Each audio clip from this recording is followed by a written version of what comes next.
Welcome back to day 4 of our Spring Clean 2024. This is our last lesson for the week. Tomorrow we have our fantastic assembly full of photographs and examples of work that you've been sending in. It always makes us so happy when you send in pictures and examples of your work, so please keep them coming. We just love hearing from you. So today we have one more lesson about litter and waste. And we're going to start the way we always do, with a couple of questions to find out how much we already know. Our first question is, how much of our household waste could be recycled? Now, don't worry if you haven't joined us earlier this week for our other lessons, that's okay. You can just take a guess based on what you think might be right, and you can always watch the other lessons on the recordings on our website later on when you have more time. So what do you think? Let's see, if you think it's around 40% or maybe 4 out of 10 items, put 2 hands up. If you think it's maybe 60% or 6 items out of 10 that could be recycled, put 1 hand up. And if you think it's a huge 80% or 8 items out of every 10, put a hand on your head.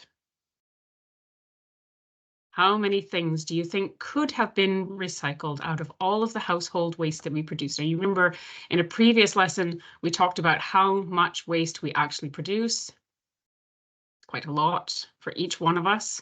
And if you think about all of the things that go in the bin, all of the packaging, all of the little bits and pieces that we use every day, have a think about all the kinds of things that end up in your bin at home and at school, maybe at home, particularly for this question. And think about how many of those could be recycled. Seeing 8 out of 10 or 80% and 60%. We're not quite sure, are we? This is a tough one. 8 out of 10.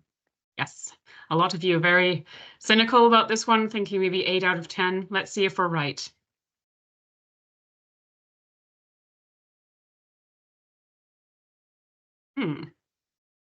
Answer, please.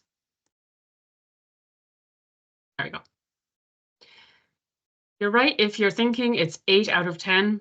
It's actually more than 80% of the waste that we produce at home could be recycled, which means that really only 2 out of every 10 items that we throw away or we produce as waste should go into the general bin or the one that goes to landfill. The rest of it could be recycled. Right. Here's a related question. Knowing that 80% could be recycled, how much of our household waste actually goes into recycling in Scotland? How much actually makes it into that recycling bin? If you think it's, and again, we have similar numbers here. If you think it's around 40%, put both hands up. If you think it's maybe about half or 50%, 1 hand up. If you think it's around 80%, put a hand on your head. So knowing that 80% could be recycled, how much do you think actually goes into the recycling? Have a think about the kinds of things that you put in your recycling bin and how much of that is from the total of the amount of waste that you produce. Tricky one, this one. I'm seeing some guesses of 40%. I'm giving this some really good thought just now. I love how much you're thinking about all of these lessons this week. You've been giving some absolutely fantastic answers and showing that you really care about these issues and you're giving them a lot of thought in your class. I have a guess of 50% and another guess of 80%. So we're kind of all over the board here. We're not quite sure. That's okay though, because this is actually a really tricky question. It can be really difficult to look at an amount of something and think about how much of that is in different parts, how much of it goes into different bins. So let's see what the answer is.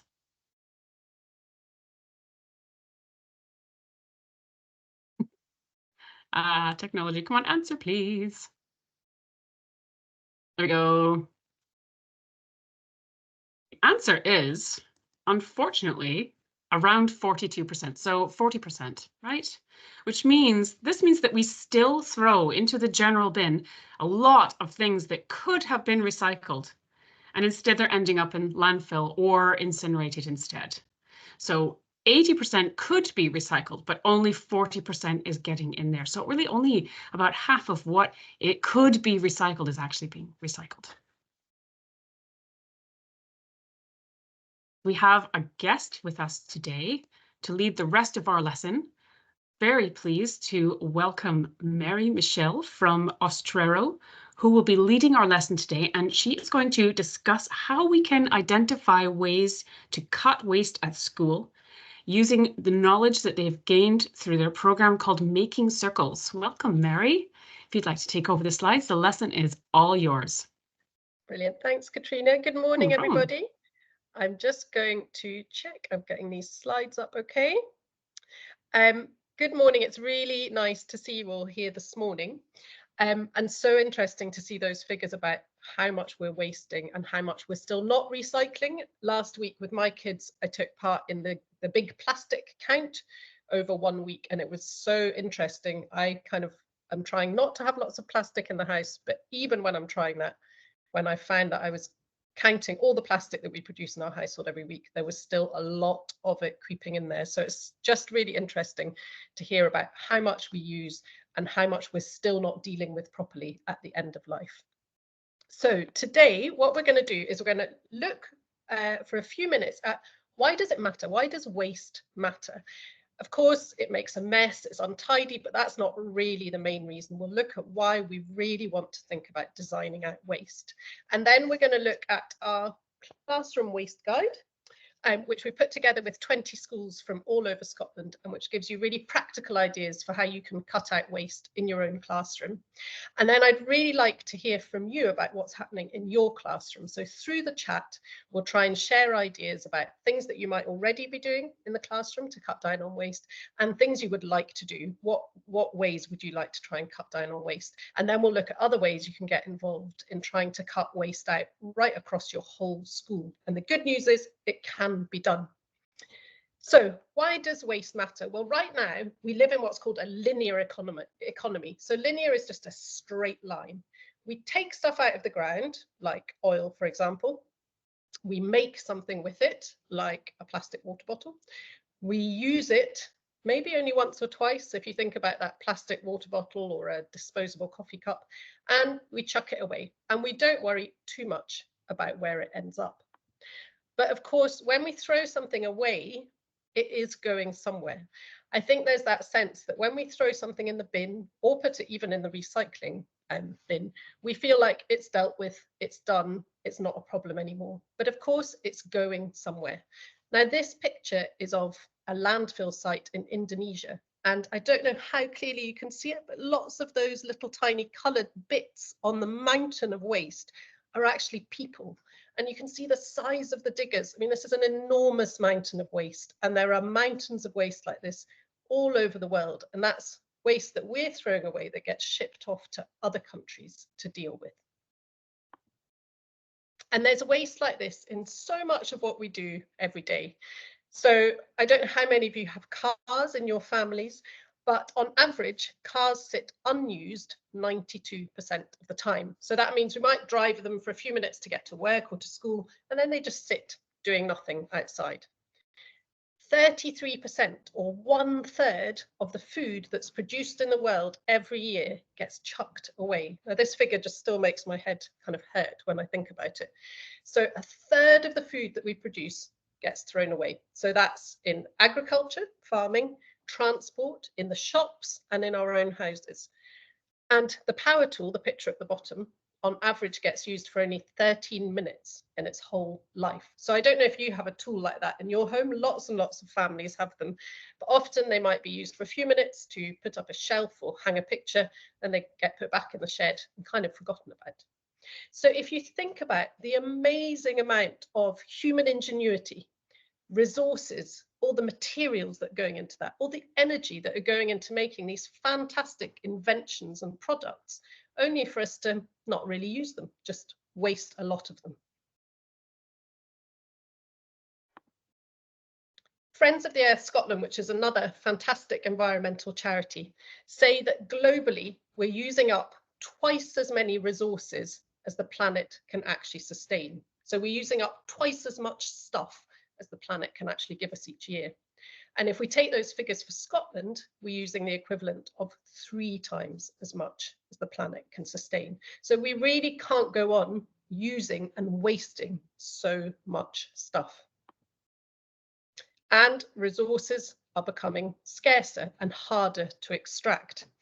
So indium, that's the picture you can see there on the right-hand side, that's an element that's used in our mobile phones. So when you have a mobile phone and you touch it and something happens, that's because there's indium in it. So we're using a lot of that at the moment because there are so many mobile phones being produced.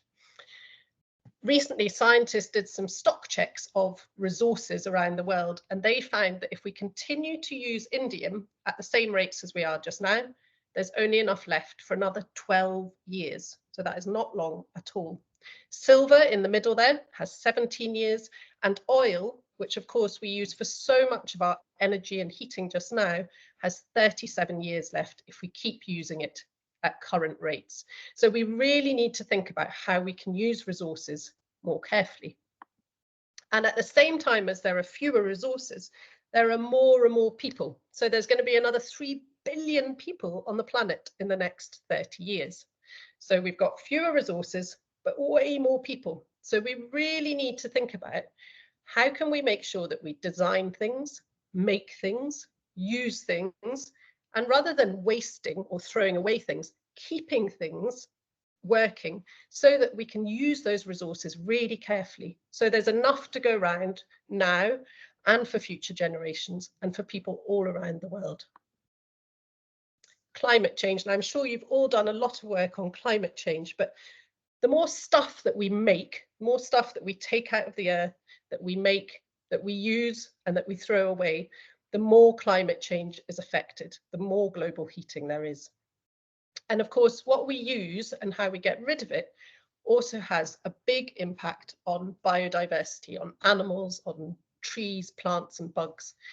Just one story that's a story that really touched me and I thought I would share with you is the story of Lulu, who was an orca or a killer whale that was part of a pod of orca whales off the west coast of Scotland.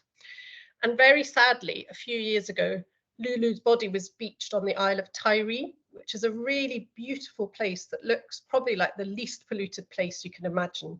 You can see here in this picture, there's white sands, there's clear turquoise water. It looks really, really unpolluted.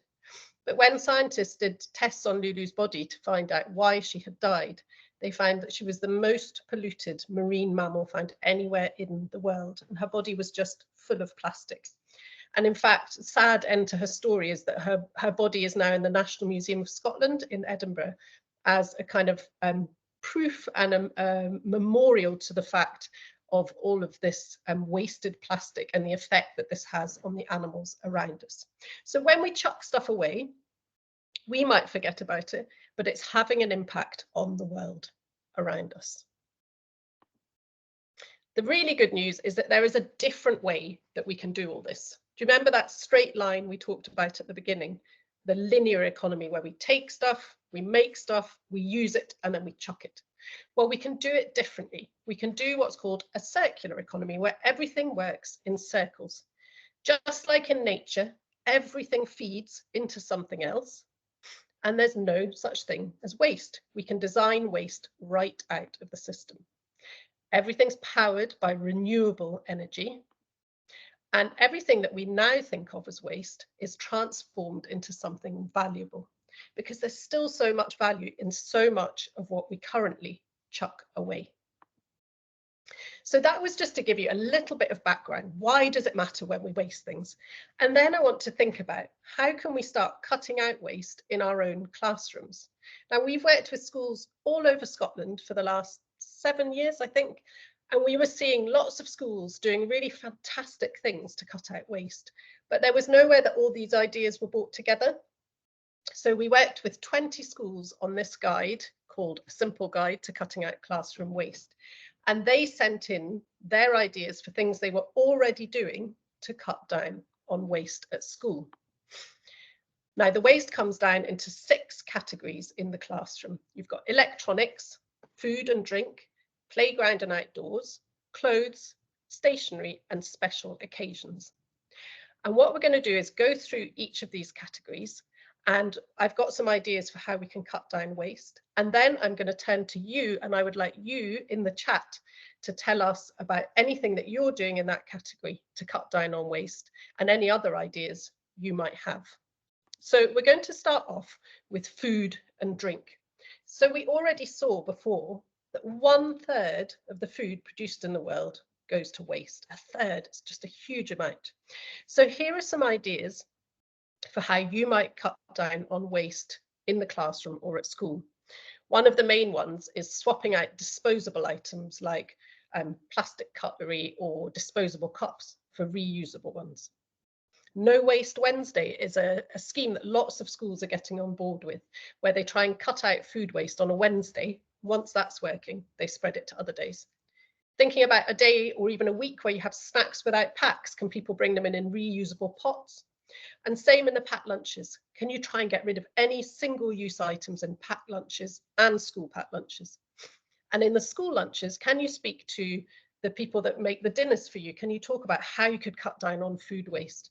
I know there was one school we're working with in Edinburgh where they said every week on the Friday school packed lunches, the raisins all go to waste. They said there's about 300 boxes of raisins getting chucked out every week. So they talked to the dinner lady and they arranged that they would have a table and everyone could come and pick what they wanted from the packed lunch to avoid that waste. So there's lots of ways of doing it. So now what I'm going to do is I'm going to put on a timer for 2 minutes, and I would like you in your classrooms to think about, are there any of these things you're already doing? And secondly, do you have any other ideas for what you would like to do for cutting out waste in food and drink? And if you could put any of your ideas into the chat, that would be fantastic. I'll put on the 2 minutes timer starting now.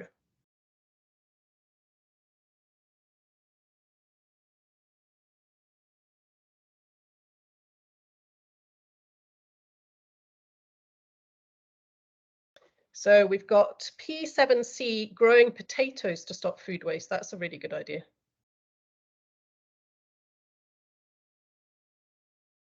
I also think that if you're growing your own things, you're less likely to throw it away because you know all the pain you have to go through to get something to grow.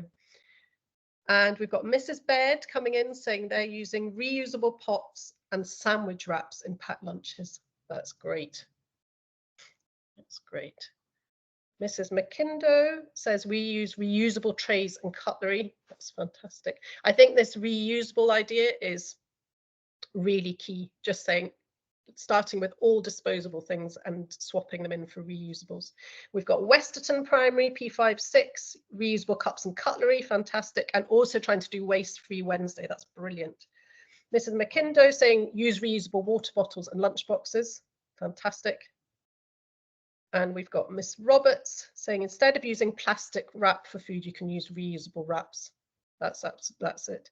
When we were doing the plastic count last week, I think it's one of the biggest things is this reusable packaging. We've got room 5 saying our school sandwiches used to be served in plastic triangular boxes and now they're just given to us on reusable plastic plates. And that's a really important one. And it's about knowing who to talk to make that change. So could you talk to the people that make the dinners? Do you need to speak to the head teacher? Do they need to speak to the council to get these changes made? We've got School P23 saying we put food waste in the compost. We reuse plastic cups, plates and metal cutlery. Fantastic. And Miss Roberts saying growing our own food. Brilliant. And we've got P2B from Brayhead Primary using reusable water bottles. And our food waste is used to generate electricity. School sandwiches no longer wrapped. That's so good. And it's great to see that you're making that change from things that were wrapped to not being wrapped and disposable wrapping. Miss Munro says P7C, plan to weigh waste. Oh, brilliant. And that's really good. If you weigh it and you can tell how much there is, it's really helpful to help you see how you can cut it down. We've got Mr. Silver saying there's a recycling bin in the classroom, school allotment, jugs of diluting juice at lunchtime instead of single-use juice bottles. That's brilliant. I love that one. Reusable cutlery, cups and dishes, whole school initiative to grow peas. Fantastic. So many good things here. And ex-school, we want to try and grow our own food too. Miss McIndoe, we no longer have individual bottles of water being given out at lunchtime. Cups are filled from a water jug. Really fantastic. So we're just coming to the end. We've actually gone to 3 minutes. That's gone so fast. Last one, Miss McClement says the golden table. If you eat all food, help clean and recycle, put stuff in the bin with no waste, then you get a golden award and to sit at the gold table. I love that, the gold table award. Brilliant. So many great ideas just in a very short time there. That's absolutely fantastic. So we're going to move on to the next section, which is clothing. So 140 million pounds worth of clothes are sent to UK landfill every year. And often, because clothes are cheaper to buy than they used to be, it can sometimes seem cheaper and easier to buy something new than to repair what you already have. So what we were thinking about with schools here is what could you do to cut down on clothes waste? So a uniform swap shop is something that lots of schools already do. Adding lost property into that, so these huge lost property boxes that happen in every school, is after a few months transferring those into the school swap shop. Visible mending, that's a really great way to understand and learn how to repair clothes. And a recycling point for glasses, because glasses, these kind of glasses on your face, are a huge source of waste, and they can be quite difficult to recycle. But if you can get together and start a box, you could then get them recycled through your local optician. So I'm going to put the timer on again, and I'm going to give you 2 minutes for things that you're already doing about clothes waste and any other ideas you have for new things. So the timer starts now. We've got 2 minutes.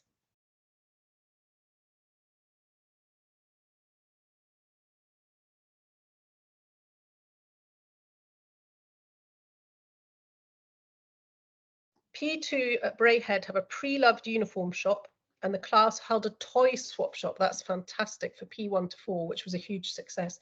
I think that's just brilliant, because if you get something that's new to you, it still feels exciting. You've got something new to play with, but it doesn't have to use new resources, and it doesn't have to have a big environmental impact. We've got Westerton Primary, P5-6. They do a uniform swap shop and a recyclable Christmas jumper and book day Halloween costume shop. That's absolutely brilliant. And we're going to come on to that later as well. Mrs. Miller is saying the same thing, a uniform swap, Christmas jumper swap, Halloween swap. These are all so important. Mrs. McClement, free uniform shop and a lost property shop. Mrs. McKindo is saying our PSC organise a uniform swap shop. P5 are going to learn some stitching next term and attempt to make new products from old textiles. That's absolutely fantastic. And I think it's about learning. Once you can learn to sew, you can fix anything. So it's such an empowering thing to know how to do. Miss Holsgrove is saying hello from P6 at Westerton Primary. We also have a Christmas jumper, Halloween costume book swaps through the year. This is so great. Miss Munro is saying at Carnegie, we had a fashion catwalk with used clothes to raise money for a local clothing bank. That's fantastic. I think there's something in there as well about making it something that's fun, that's enjoyable, that's fashionable. Sometimes when you think about secondhand clothes, people can think, oh, but I'd rather have something new. But if you can make it seem fashionable and nice and enjoyable, then people are much more likely to get on board. We've got X School saying we did a book swap with books we didn't want anymore. That's just great as well. And we would like to do a clothes swap shop too. And I think once you do one, if you do a clothes swap shop, it's then easier to move on to doing a book swap or a toy swap, because once you've done one, it's the same system for all of them. So we've already passed our 2 minutes. We've got last one in from Mrs. Miller, an outdoor lending library. That's cool. I saw on Gullen Beach the other day, they had an outdoor lending library for beach toys and for dog leads and things, which was good. So moving on to the next one, playground and outdoors. So some of these we might have covered actually a bit in the food waste one. But this is thinking about how can we help support the bees and the insects that help us grow our own food supply? And how can we help cut down on food waste? So composting food waste, we had a few schools saying that already. Using that compost to start your own veg or flower patch, using the food and flowers for cooking lessons and in-school lunches, building a bug hotel. And then this one is asking local business for their, what they call waste products, to create toys and activities for the playground. I know in our local school, they've got great big, I can't think what they're called, but you wrap cables around them and they're these huge big wooden things that are really great fun in the playground. So I'm going to put the timer on again and give you 2 minutes for any ideas about cutting out waste in the playground and outdoors. Spools, thank you, Katrina. That's the word.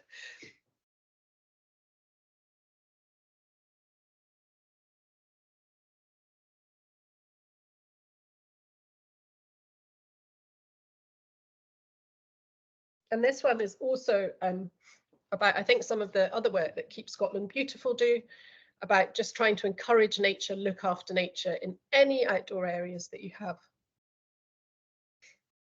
So we've got Mrs. McClement is saying they have a litter picking team. Swap a snack box, great idea.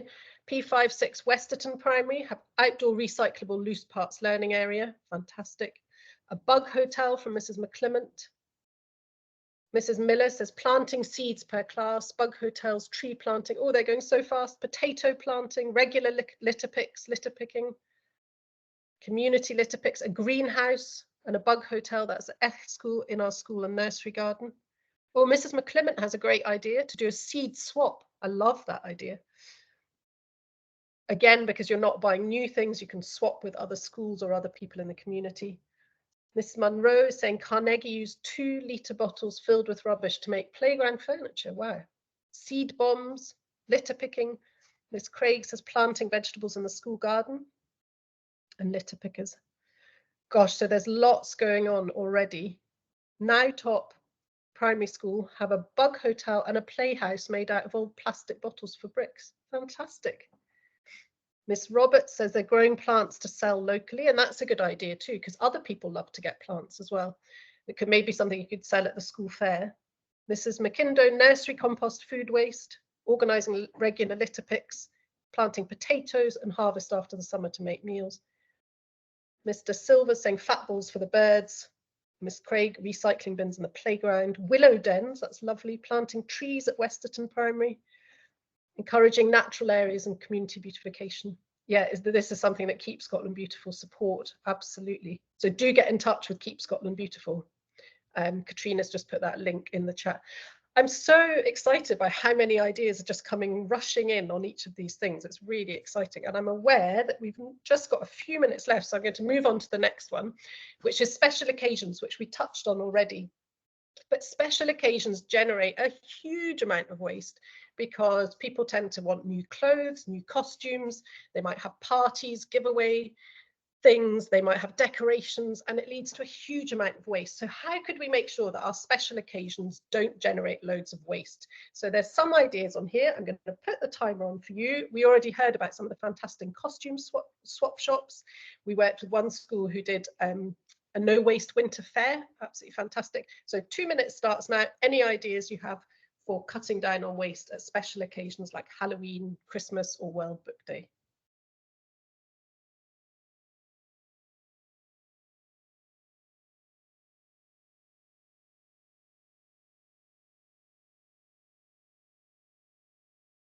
So that's lovely. Carnegie planted 100 trees for the school's 10th birthday. That's lovely. Mr. Silver saying we use donated or recycled items for theme tables. Miss Holsgrove is saying we make paper decorations which can be recycled. And that's so important because, again, you can buy very cheap decorations and often electric lights, which can be bought very cheaply, but often they're not great quality and they might break after just one use and then they get chucked away. So making decorations that you recycle is fantastic.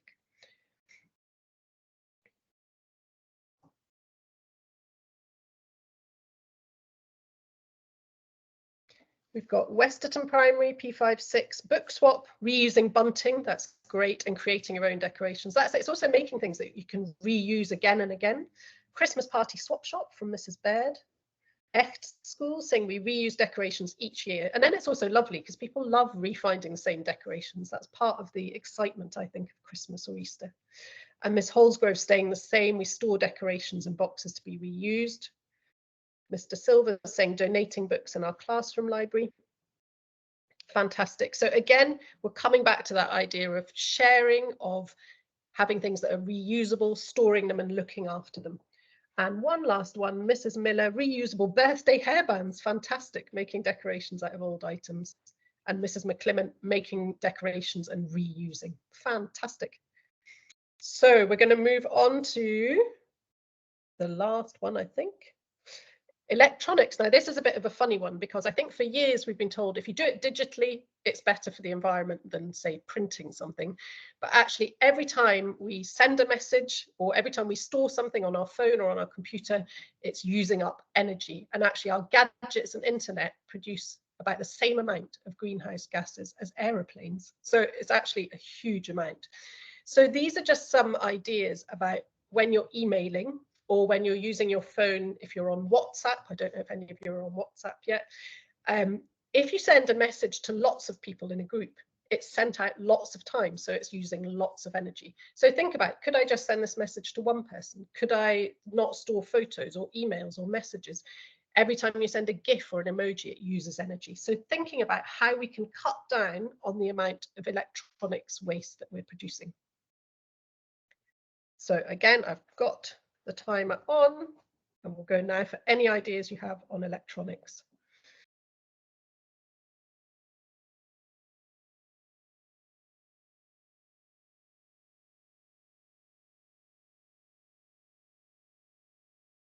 And I think this is a bit of a hard one because it's not something that most of us are thinking about yet. But in some ways, it's the easiest one because it's something that we can control ourselves. But it does require being organised, which is not always the easiest bit. So Miss Holsgrove is saying our class have eco-warriors who are responsible for turning off the lights and the screens when we leave the classroom. That's really good to make sure someone's responsible for that. Westerton Primary, they're deleting pictures we no longer need on the iPads. That's so important. And I just think it's actually quite easy to do, but people just don't know to do it. So that's brilliant to hear you're doing it. Mrs. McKindo saying switching off devices not in use. And X schools saying we don't leave electronics plugged into charge all the time. That's another really important one.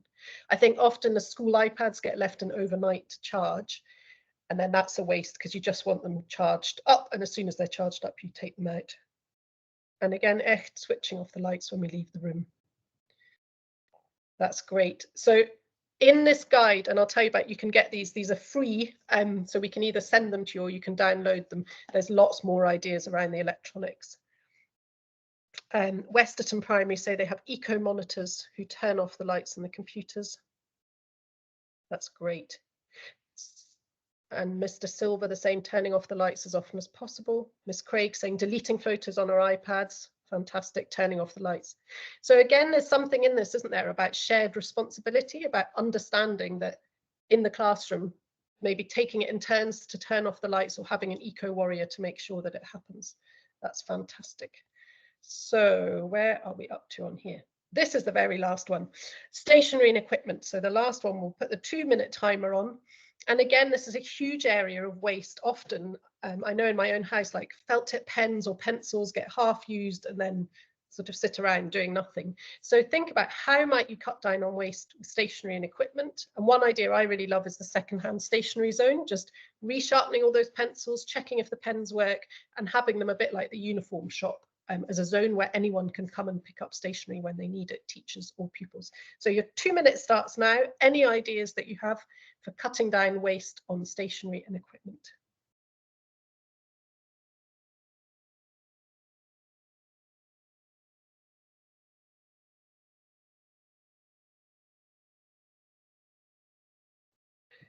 So Miss Monroe is saying P7C use OneDrive to send information to save paper. That's great. And Mrs. Miller is saying printing on both sides and shrinking where possible. That's a really good point, actually, isn't it? Not wasting space on the paper. And same in exercise books or jotters, making sure that you're getting right to the end of it. I know in my kids' school, they recently started using the same jotters for next year as well. So you go on, your jotter goes with you instead of just getting a new one each year. Mrs. Miller is saying teachers, I've done that. P43 melted old crayons to make wax melts. I love that, to sell at the Christmas fair. Brilliant. Westerton Primary, the whole school recycle all their whiteboard and felt tip pens. Brilliant. Mrs. Miller says we pass on jotters as well. That's great. Echt school, we make things with the scrap paper and put things in the recycling bin. Mrs. McKindo, not using laminating pouches unless really necessary. That's a big one because so much stuff just gets laminated because we're used to doing it, but fab if we can stop that. Donating fabric and paper and pens and pencils, fantastic. Ms. Holsgrove, our class were given their own glue stick that they are responsible for. They made them into characters and gave them names to make sure we don't lose them. I love that. That's so good. Again, it's that thing of responsibility and really looking after things. Recycling paper trays, recycling. Yes, and try not to laminate. Don't laminate. Again, that's quite a nice, simple one, but I think people are just used to doing it, so they do it. So that, we're already at the 2 minutes. Absolutely fantastic. So many brilliant ideas coming in, and we've just got a couple of minutes left, so I'll go very quickly through the last slide. It's so brilliant to hear that you're already doing so much. If you would like to do more, please do get in touch. So there's 2 ways. One is Keep Scotland Beautiful. We'll send out, I think, a link after this week, and you can go on our website and download the guide digitally for free. But we've also got poster copies that you can put up on your classroom wall, and you can then tick off all the different bits as you go. Also on our website, free to access, there's craft activities you can get up to make things. I don't know if you can actually see, like a little badge made out of old tins, or lots of nice things that you can make out of waste products. And we're also doing a pilot with 5 schools looking at cutting down on waste. And these are just a few of their posters that I wanted to share with you. They're doing a clean art club. I saw somebody mentioning that. So using old litter, or what's seen as waste, to turn it into art, turn it into something beautiful. No Waste Wednesdays. And something about doing these things is seeing where the problem is, identifying a solution, trying to get other people on board. So how can you get the rest of the school excited? So what they did was they had a movie day, and when everyone had enough points, they could have a movie day. Or some schools are doing 10 minutes extra playtime if you cut down on waste.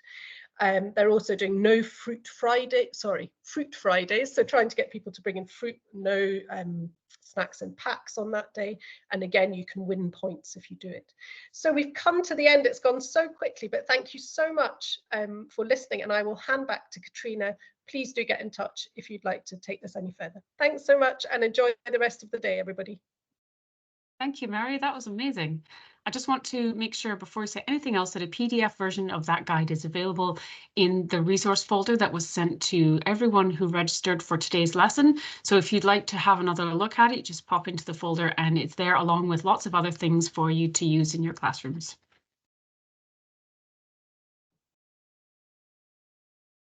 Quick reminder, if you have any questions for our guests to answer, this is how you get in touch. You can send your questions to us at ecoschools@keepscotlandbeautiful.org. And I just wanted to say, Mary, that what you were saying about electronic waste and stationery, if it helps schools to know that this is something that other organisations are doing too, it's not just schools that we're asking to improve. We at Keep Scotland Beautiful are doing this as well. We say the biggest room is the room for improvement. And we have reduced the amount of stationery that we use.